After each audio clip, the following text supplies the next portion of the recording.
यार आप सभी को आज एक बहुत ही प्यारा विषय लेके आया हूँ जो हमारे आंगन में खेलती हैं और ची ची करके टे करके हमें जगाती हैं और हमें बताती हैं कि और हमारे प्रकृति का बहुत ही बखूबी से संचालन करती हैं। हाँ, मैं पक्षियों की बात कर रहा हूँ, बर्ड्स। जो वैज्ञानिक पक्षियों का अध्ययन करते हैं उन्हें उनको ऑर्निथोलॉजी कहते हैं। पक्षियों का वैज्ञानिक अध्ययन होता है। पक्षी हमारे इकोसिस्टम को बना कर रखते हैं। यह प्रकृति का संचालन बना के रखते हैं। यह छोटे मोटे कीटों को खाकर और हमारे जो पदार्थ हैं, जो धान चावल इत्यादि हैं, उनको खाकर अपना जीवन यापन करते हैं। लेकिन वर्तमान समय में इतने टावर लग चुके हैं और मोबाइल का अत्यधिक प्रयोग से इनकी संख्या दिन पर दिन कम होती जा रही है। इसलिए पक्षियों के लिए आप सब कुछ एक पहल कर सकते हैं अपने छतों पर या अपने कहीं आंगन में। उनके लिए पानी की व्यवस्था करें। देखिए छोटी गौरैया आई है, खा रही है। यहाँ पर अच्छी व्यवस्था की गई है। मैं धीरे से जाता हूँ नहीं तो बेचारी उड़ जाएगी। वो देखिए, आप देख पा रहे होंगे, घड़ा है, उसमें उनके लिए पानी रखा है और चावल के छोटे छोटे दाने अगल बगल रखे गए हैं जिससे वो अच्छे से खाएं और प्रकृति का संचालन बना रहे। तो जो भारतीय पक्षी वैज्ञानिक हैं वह सलीम अली जी हैं। वह पक्षियों के लिए काफ़ी काम किए और पक्षियों के जाति को बचाने के लिए काफ़ी काम किए। अब गौरैया विलुप्त होती जा रही हैं। इनका मेन कारण है हम आप अपने प्रकृति से दूर होते जा रहे हैं। तो अपने प्रकृति से दूर ना होइए। यह जिस प्रकार हम प्रकृति से हैं उसी प्रकार यह छोटी छोटी चिड़िया, कौवा सभी प्रकृति पर आधारित हैं। इसलिए इनके लिए जलाशय की व्यवस्था कीजिए। छोटे मोटे जैसे अब लोग पानी रखना बंद कर दिए, इसलिए पानी रखिए ताकि पक्षी ऐसे जान उनकी ना जाए, वो पिए खाएं। और आजकल पेड़ का इतना ज़्यादा अत्यधिक कटाव हो रहा है जिसके कारण उनके लिए उनका जो आवास है हट जा रहा है। वो हमारे मकानों में आकर अपनी पनाह खोज रहे हैं, लेकिन हम उनके मकानों से उन्हें निकाल दे रहे हैं, उनके घोंसले को तोड़ देते हैं। तो पेड़ का अत्यधिक कटना इकोसिस्टम के लिए एकदम सही नहीं है। हमारा पर्यावरण इतना दूषित हो चुका है कि क्या कहें। इसलिए राष्ट्रीय कई मुद्दे चल रहे हैं। 5 जून को वर्ल्ड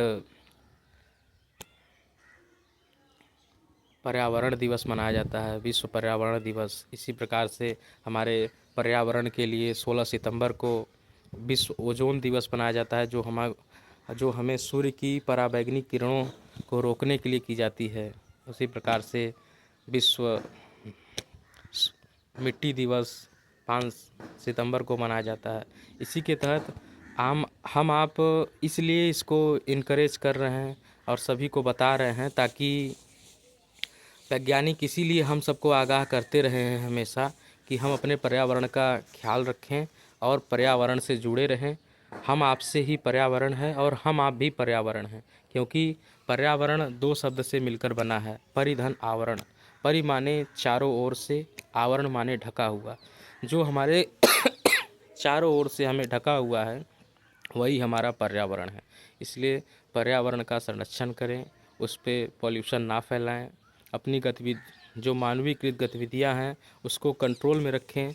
अपने आवश्यकता से ज़्यादा उसका प्रयोग ना करें। जैसे वाहनों का प्रयोग है तो आवश्यकता के लिए ही करें, नहीं तो आप पदयात्रा की सहायता लीजिए और कम से कम गाड़ी वाहनों का प्रयोग कीजिए। ज़्यादा हाइड्रोजन इंजन, सीएनजी इत्यादि गाड़ियों का प्रयोग कीजिए और पॉल्यूशन कम फैलाइए, क्योंकि आगामी वर्तमान समय में पॉल्यूशन को देखते हुए दिल्ली, ग्रेटर नोएडा, गुड़गांव का पॉल्यूशन देख लीजिए। जो पराली जलाई जाती है पंजाब में, पंजाब इत्यादि क्षेत्रों में तो कितना पॉल्यूशन रेट बढ़ जाता है। यहाँ तक कि दिल्ली सरकार में ऑड इवन तक लाया गया और लेकिन यह सक्सेस नहीं हो पाया। आज भी धुंध का माहौल रहता है और CO2 और कार्बन मोनोऑक्साइड, सल्फ़र डाइऑक्साइड, ऐसे कई गैसें जो हैं वायुमंडल, मीथेन, ऐसे कई गैसें हैं जो हमारे पर्यावरण को बहुत ही दूषित कर रही है।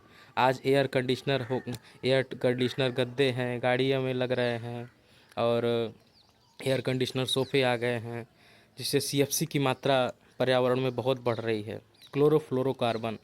इसलिए यह ज्वलंत मुद्दा है। इसके लिए आप अपने पर्यावरण के लिए काम करिए और अपने अपने लिए कुछ करिए, अपने संसार के लिए कुछ करिए और पेड़, जहाँ तक उम्मीद है पेड़ लगाइए, क्योंकि पेड़ लगाने से हम सब अपने लिए बहुत कुछ बचा लेते हैं। एक पेड़ अगर आपके घर में है तो आपका पूरा परिवार ऑक्सीजन का बना रहता है। आजकल गाँव में तो पेड़ दिख रहे हैं, लेकिन तब भी आज जो लकड़ी काटने वाले हैं, पैसा दे देकर, लुभावना तरीका देकर आपके पेड़ों को काट रहे हैं। तो इतना थोड़े पैसों के लिए अगर वो बहुत पैसा दे देंगे, 10,000, 15,000, 20,000, उतने पैसों के लिए आप अपने पेड़ों को ना काटें जो आपके लोगों ने लगाया है, आपके दादाजी ने, आपके पिताजी ने। इसलिए पेड़ों को कटाव को कम करें। अगर आप लगा नहीं सक रहे हैं तो उन्हें काटें तो बिल्कुल मत, क्योंकि डिफॉरेस्टेशन के कारण हमारा जो पर्यावरण का असंतुलन बिगड़ जाएगा। इससे हमें कोरोना जैसी परिस्थिति में हम आपको जाना पड़ गया था ऑक्सीजन सिलेंडर के साथ लेने के लिए। इसलिए वैसी परिस्थिति मत आने दें कि हमारा प्रकृति हमें कहीं की ना छोड़े। आज देख रहे हैं अरावली का मुद्दा चल रहा था। अरावली में कितने पेड़ हैं उसको गिराने की बात चल रही थी। तो इसका बहिष्कार कीजिए ताकि पेड़ पौधे सुरक्षित रहें, ताकि हम भी सुरक्षित रहें। धन्यवाद आप सभी को और अच्छे से रहिए और पेड़ों को लगाइए, पर्यावरण के साथ मेल बना के रखिए, क्योंकि पर्यावरण है तो हम सब हैं। बिना पर्यावरण के हमारा आपका कोई अस्तित्व नहीं है। धन्यवाद दोस्तों।